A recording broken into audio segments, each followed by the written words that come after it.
from the studios of Farm Journal Broadcast. Coming up on Ag Day, USDA posting surprises in its latest prospective plantings report. Wow, the March 29 report sure did have converging viewpoints. We'll break down the numbers, and in agribusiness, looking toward the future. Well, I mean, right now it gives us a starting point. Now, where the trade's going to go, we're going to start focusing on weather. Farm Journal College TV is teaching you how to build management zones and life lessons from opening day. Ag Day, brought to you by the Chevy Silverado, the most dependable, longest-lasting full-size pickups on the road.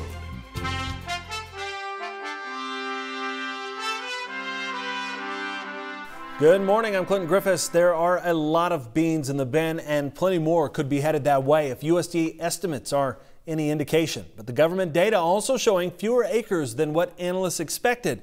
The Ag Department releasing its highly anticipated prospective plantings and quarterly grain stocks reports. USDA expecting soybean acreage will outpace corn acreage this year. 89 million acres to soy. That's down 1% from last year. Now, the last time soybean acres topped corn was 1983. Now, take a look at this map, especially those states in blue. USDA says several of those states, including Indiana, Kentucky, Pennsylvania, and Wisconsin, will plant record soy acres this spring. North Dakota in gray will plant similar soybean acres to last year, which ties that record amount. Planted corn acres coming in at 88 million acres, down 2% or about 2 million acres. And in the Midwest, Indiana, Illinois, Nebraska, and Minnesota are all showing fewer corn acres as highlighted in red. Iowa and South Dakota are unchanged. March 1 planting intentions for both corn and soybeans under a year ago and well under expectations, especially on the soybean side. So that is the driver coming out of this report data.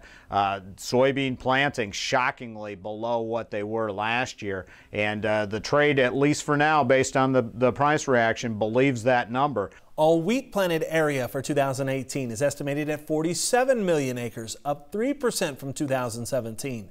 Now, the other part of the equation is the quarterly grain stocks report. USDA estimating there are 2.1 billion bushels of soybeans in storage. That's 21% higher than March of 2017. Corn stocks reaching 8.9 billion bushels, 3% above last year's levels. But I think that's going to be disappointing to a lot of analysts, because the idea was, with the number of hogs that have come to market, the number of cattle that not only have come to market but are coming to market right now, the poultry numbers out there.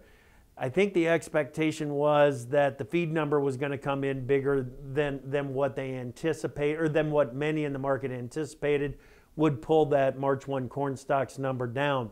At the end of the day, these numbers can change before planters even start to roll in earnest. A wet spring could force farmers to make a switch. And when profitability between the two crops is close, which crop will bring a better return? As we look at the mix of acreage and ask the question, well, what was going on in this acreage report? First thing I think is encouraging for the U.S. ag sector, and that is there were some crops that had some stronger returns than corn and soybeans. That starts with, obviously, the cotton situation in the South, where we saw more acreage from last year, and even in rice production in the South and in California. So really a very positive tone in the market to say we've got some crops that were giving better returns than our classic corn and soybeans. The planting estimates are based on surveys from a sample of 83,000 producers during a 2-week period earlier this month. Betsy Gibbon did some of her own sampling. She joins us from eastern Nebraska. Betsy. Clinton, we're currently in Arlington, Nebraska, making our rounds from eastern Nebraska over to western Iowa. And along the way, we're talking with a handful of farmers about their acreage mix. Now, despite USDA's report, the farmers we talked to say they're going to stick with their rotations that have historically worked for them. I'm staying in my same rotation I have for years. And what's that? 50-50 corn and beans. I've thought about planting a lot more beans, but I'm not going to do it. Should have done it last year. I'm actually a little heavy on corn. We have some bottom ground here that's pretty high producing on corn, so we usually try to keep it in the corn rotation. So last year I was 50-50, so I'm a little heavier corn this year, but in this area I think it's going to be back to more of a 50-50 rotation. We've always been a little heavy corn. We have a processing plant not too far away from us that really attractive basis and good prices. So we've always been a little, subjected to plant a little heavier corn. Now, an abundance of livestock and the access to ethanol plants also entice farmers to plant corn in this area as well. Reporting in Arlington, Nebraska, I'm Betsy Gibbon. Now to cotton, which USDA expects to see higher acres than last year. Tyne Morgan's been following that trend. She joins us with those numbers. Thanks, Clinton. Well, more enticing cotton prices are buying more acres across the country this year. USDA estimates all cotton to hit 13.5 million acres. That's a 7% spike from last year. Now, breaking it down, USDA expects upland cotton to make up 13.2 million acres from that, a 7% increase over last year. The biggest increase showing up in Kansas, where USDA projects plantings to surge 40% this year. Florida is expected to see a 21% increase, and North Carolina could see cotton acres jump 17%. Now, I was in Oklahoma this week. That's where USDA thinks acreage will increase 16%. In talking with growers, it's the persistent dry weather eating into a bigger increase there. Now, Clint, I was in Oklahoma this week where they did see some rains across areas like Oklahoma and Texas. If those rains continue, we could see an even larger increase in cotton acres this year. Clinton? Thanks, Tyne. Also from USDA, the nation's hog herd continues its expansion, but signs show that it's slowing. The latest hogs and pigs report shows as of March 1st, inventory was up 3% from last year, but at 72.9 million head, that's down 1% from December. Breeding inventories rose 2% from a year ago, totaling 6.2 million head, and market hog inventories are up 3% year over year, but fell off 1% from last quarter.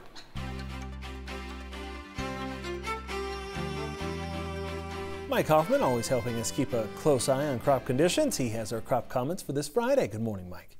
Good morning, Clinton. Spring is starting to push its way into the pistachio crop area in California. Richard Krepp sharing this picture on Twitter. He says the blooms are starting to bud in the Golden State. He grows pistachios in the San Joaquin Valley. And taking a look at the wind speed forecast for today, it's going to start off windy eastern lakes along the east coast, but boy, is it going to become windier across the northern Rockies, parts of the northern plains, and by tomorrow, lots of wind moving through the central and northern plains into the western Great Lakes by morning, and that area will continue to spread toward the east and southeast as we head through the day. We'll have the rest of your forecast coming up, but first here are some hometown temps. Save time each day and receive the latest market prices directly to your cell phone with market updates. It makes it effortless to stay aware of shifting market prices. Just text Markets 8 to 31313 to get started. All right, when we come back, we'll continue our acreage and prospective plannings conversation at the AgriBusiness desk, and later, learning the steps it takes to build the management zone on Farm Journal College TV, and my thoughts on opening day and life as a Little League baseball coach.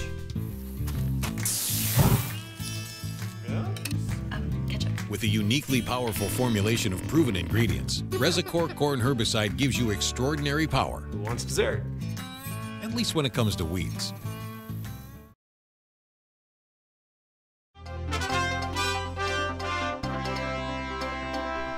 In agribusiness markets, trying to digest USDA's prospective plannings with a big turn to the bulls. So how did it hold? Let's get those details from the floor of the CME in Chicago.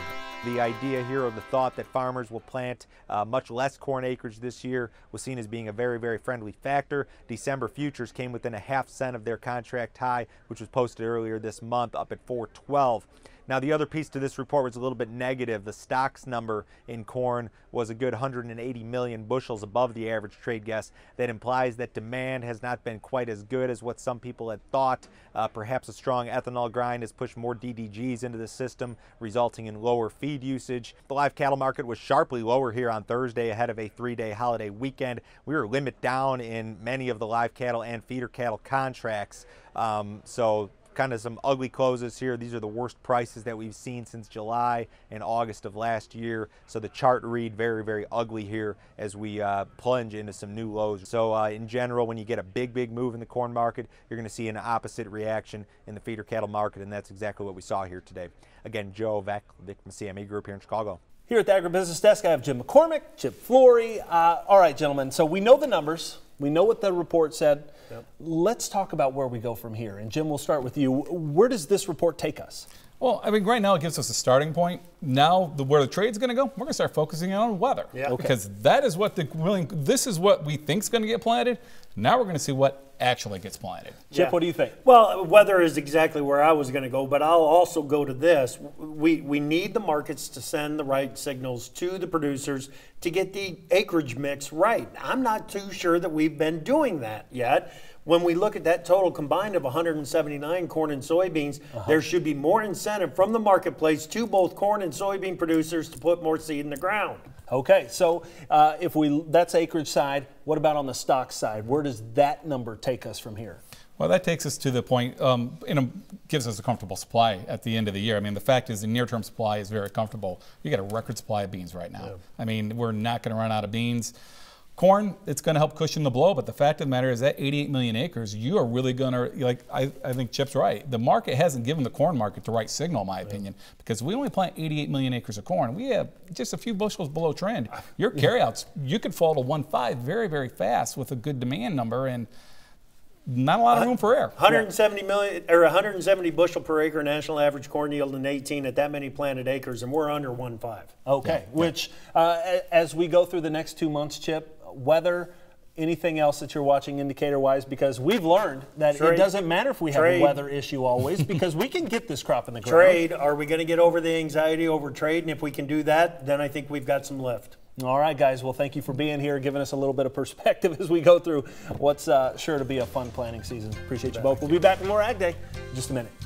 To talk to Jim McCormick one-on-one, contact Allendale Incorporated at 815-578-6166 or email Jim at jmccormick@allendale-inc.com.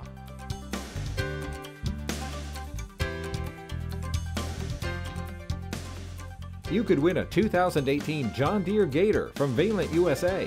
Visit valentfullyloaded.com to enter.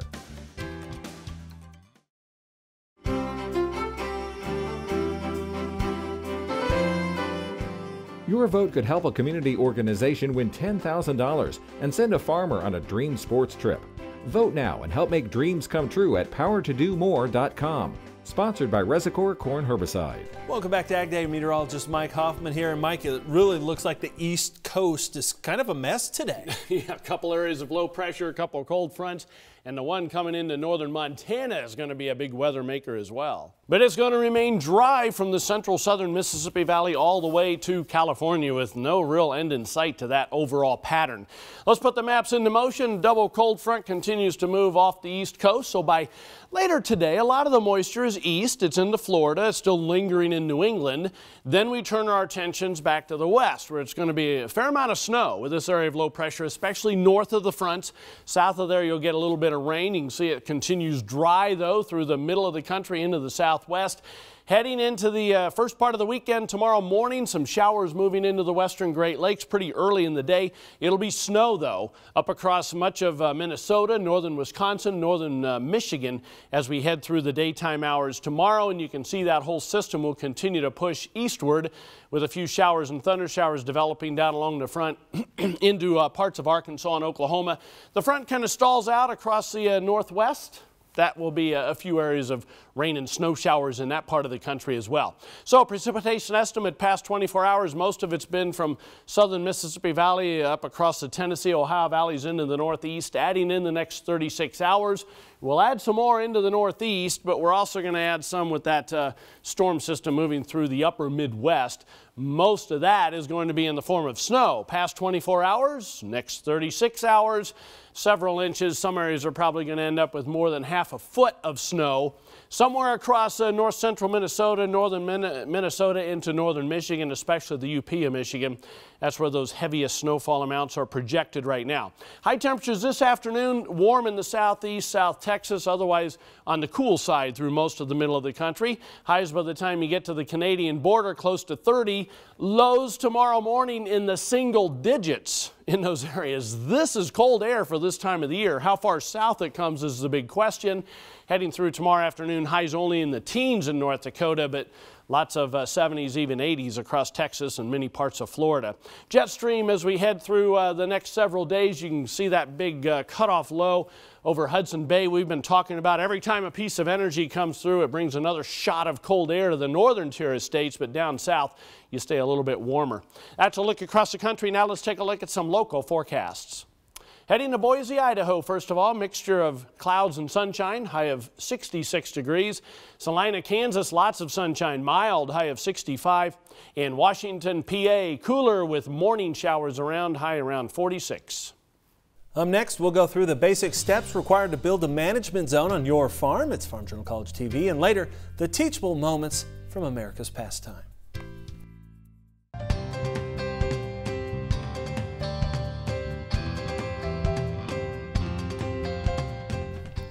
Moving your farm to include more precision equipment first starts with building management zones. So just how do you do that? Well, that's the topic of today's Farm Journal College TV segment.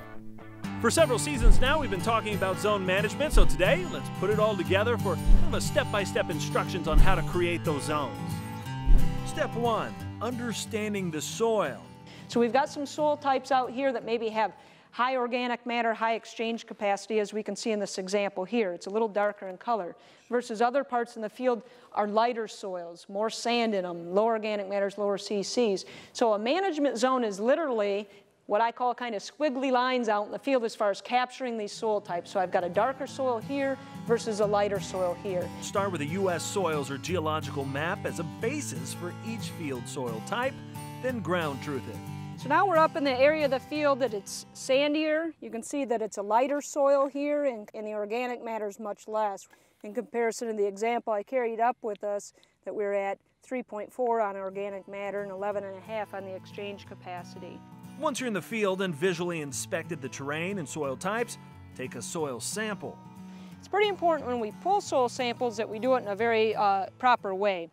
One thing that we want to keep in mind is the depth that you're pulling the sample at. And that's going to be depending on which lab you're using. So it's going to be calibrated to the lab that you're going to send your samples into. One of the important things is that the depth is very consistent. Take that soil data and begin overlaying the information with thermal imaging and NDVI maps. And in this case, we're looking at thermal imaging, so we're looking at mapping temperature changes within the field. And typically when a plant has some type of stress, it gets warmer temperatures. Okay. But it could also be weed escapes. It could be a lot of different things that would take place in the field. But if you can pick up temperature differences in the early spring, you could pick up differences, for instance, of moisture load in the soil and that type of thing. Finally, at harvest, calibrate the yield monitor. We're going to run 5 different calibration loads at different flows. We've done some calculations with some charts, and we're going to run different speeds to achieve the different flows for this monitor. So we're going to go down and make sure we get at least 4,000 to 8,000 pound loads to do that. So we'll run that past, and once we get the weight from that, which we're calculating off our grain cart here that has scales on it, we'll be able to plug those numbers in here. When we come back, the life lessons you can learn from opening day. Your vote could help a community organization win $10,000 and send a farmer on a dream sports trip. Vote now and help make dreams come true at powertodomore.com. Sponsored by Resicor Corn Herbicide.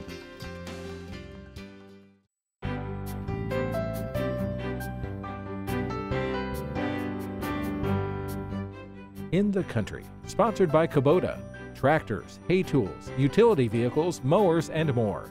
Visit KubotaUSA.com today. Well, my house is celebrating a very special day this week. No, it's not the first day of spring, not a birthday.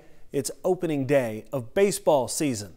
I've always been a baseball fan, probably because my dad was a baseball fan, and it seems to be a trait I've now passed on to my kids.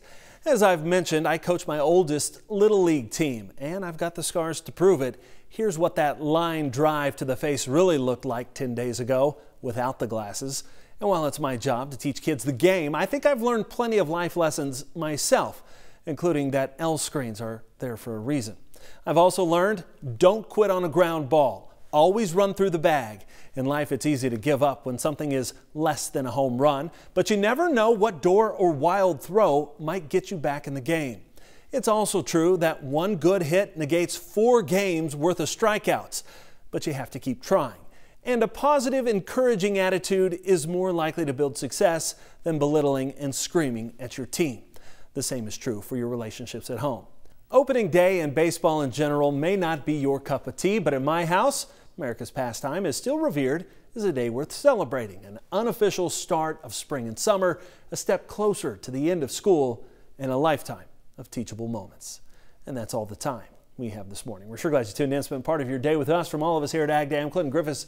Have a great day and a blessed Easter weekend.